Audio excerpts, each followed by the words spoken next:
Hi, I'm Jose Gonzalez, and this is OutdoorInstructors.com, a division of Endurance Staffing. Welcome to episode number 25. Today's episode, it's a great one. We have two guests. There are Fletcher and Casey, and this is part one of a two-part podcast in which we're going to be interviewing practitioners in the field of outdoor education. Enjoy. Welcome to another podcast. Here we are with Fletcher and Casey, and we're going to be learning more about them. So let's start off with introductions. How about Casey? Do you want to tell us about you, a little bit about you, and then we'll move on to Fletcher? Sure. I grew up on a farm in Virginia and spent a lot of time down in the Myrtle Beach area of South Carolina. Big farming background and kind of spent a lot of time in the Blue Ridge Mountains in Virginia.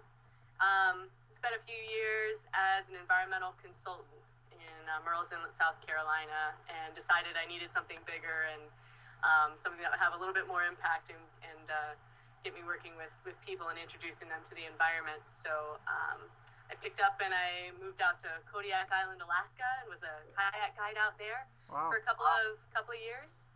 And then I came back to the East Coast and just spent my first summer with Thompson Island Outward Bound in Boston, Massachusetts, working largely with youth as a sea kayak instructor and with the kind of helping girls transition, young girls transition from childhood into adulthood with the Connecting with Courage program. Oh, neat. Well, let's hear about Fletcher, but Casey, I want to go back to you, and I want to hear more about what you were doing with Thompson Island, and also what were you doing as your previous with your previous employer, paddling. Oh, great, sure. Thank you. So I'm Matthew Fletcher. I grew up in West Springfield, Massachusetts. I went to college up in Plymouth State University. I was heavy into sports for a long time, played football, lacrosse, snowboarding, heavy into martial arts. Ended up started teaching martial arts to kids in high school, and that's where I started really picking up how to instruct and how to teach things. Was with New England Martial Arts and Parker's Kempo. Went up to Plymouth State University, and they have a very good outdoor adventure program. Had a lot of good friends out there that just like to hang out in the woods and climb rocks and climb mountains, and I wanted to join them, and I figured it might be a good idea to get my woofer, my wilderness first responder, just in case. So went ahead and did that, and after after working at Oxford International for a little while as an account manager for an IT consulting firm, I decided that really wasn't the route for me, and hooked up with Thompson Island Outward Bound, where I worked in logistics for a while, and we're fixing tents and stoves and doing all the logistical type work, and then moving into doing summer expeditions, sailing 12 days with 12 and 13-year-old boys, trying to teach positive masculinity and above all compassion to these young boys, the future of America, and just moving on to leading backpacking crew, MIT freshman orientation for mountain crew, and doing all sorts of environmental work, challenge course work on the island, and I've just loved it ever since. Wow. So both of you clearly are pursuing a career in outdoor education. Absolutely. Excellent. Yeah. Casey, go ahead and tell us a little bit more about CWC and your previous job as a kayak guide. Well, I'll start with the guiding.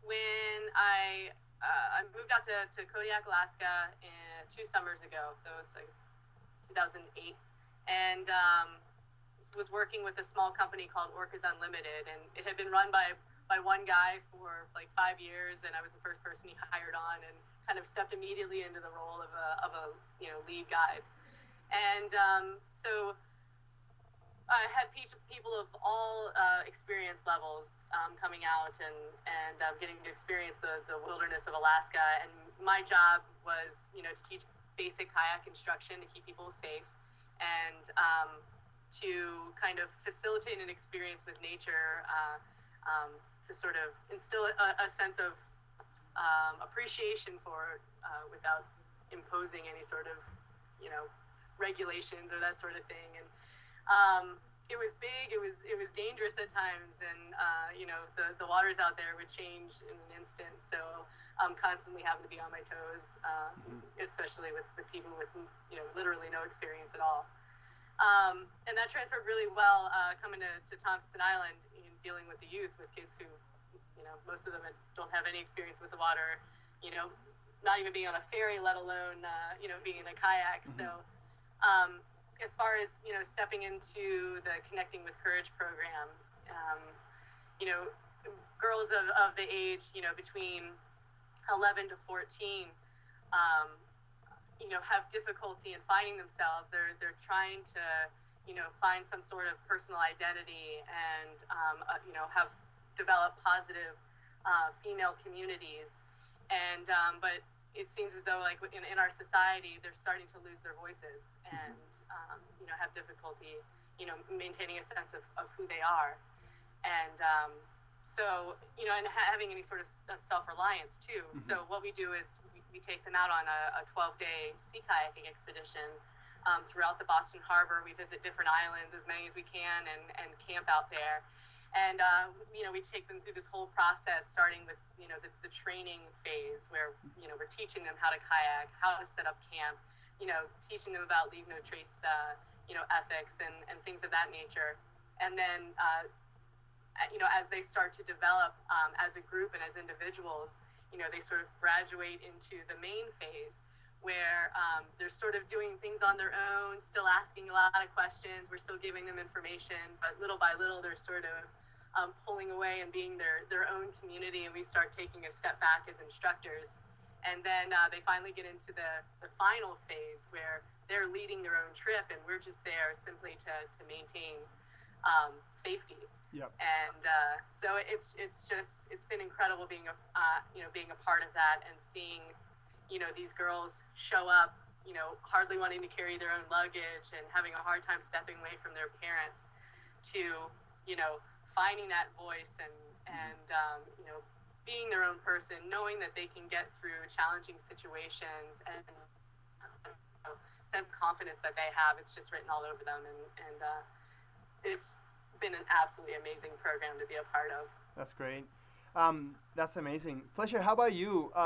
Was the program that you were working on at Thompson Island similar, but just focus on boys instead of girls?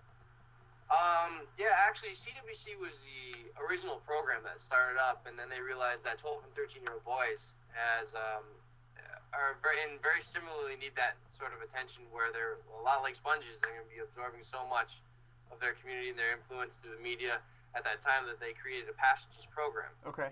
And we do have the training main and final. The structure is very similar. We're training where we're teaching them everything. We're telling them how to do everything, how to be safe, and how to have fun on the boat, and how to, because I work with most of the sailing expeditions, and just really how to have a safe community on the boat. And then main and final, how the instructors are starting to step back and they're forming that community and kind of driving the expedition on their own. Mm-hmm. We're just there just to make sure that they're having a very safe, physically and emotionally safe experience. Wow. But with Passages is more of, instead of finding your voice, it's positive masculinity. So our beacons are courage, compassion, positive masculinity, and emotional freedom.